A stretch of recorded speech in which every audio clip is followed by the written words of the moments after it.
मैं आदित्य रंजन और हम एक लोकतांत्रिक देश में रहते हैं और जहाँ पर कि संविधान सर्वोपरि है।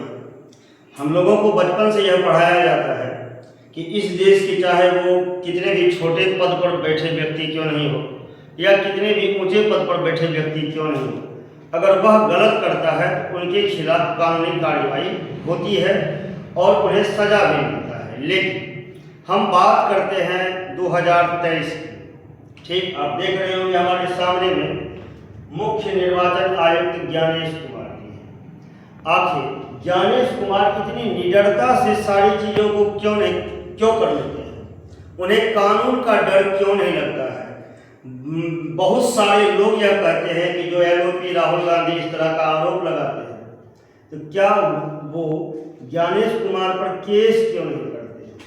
तो आइए मैं बताता हूं कि इसके पीछे की बात क्या है।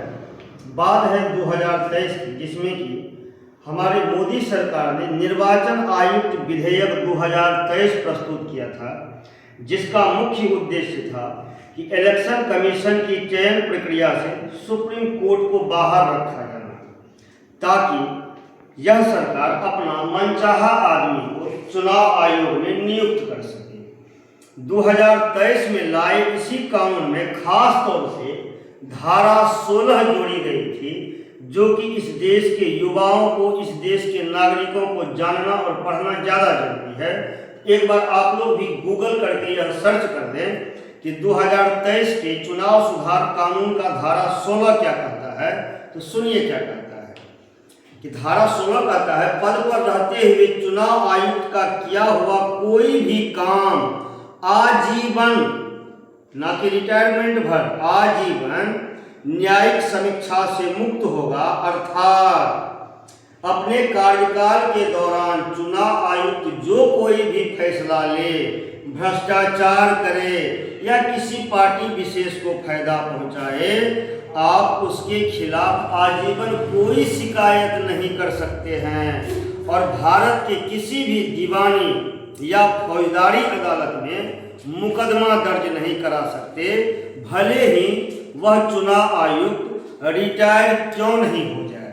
अब आप बताइए, यह एक ऐसी जीवन पर्यंत गारंटी है जो यह सुनिश्चित करती है कि चुनाव आयुक्त चाहे जो सही गलत करे, भारत देश में उसका कोई कुछ नहीं बिगाड़ सकता।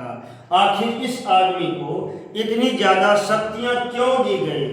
क्यों यह भारत के सभी कानून से ऊपर है?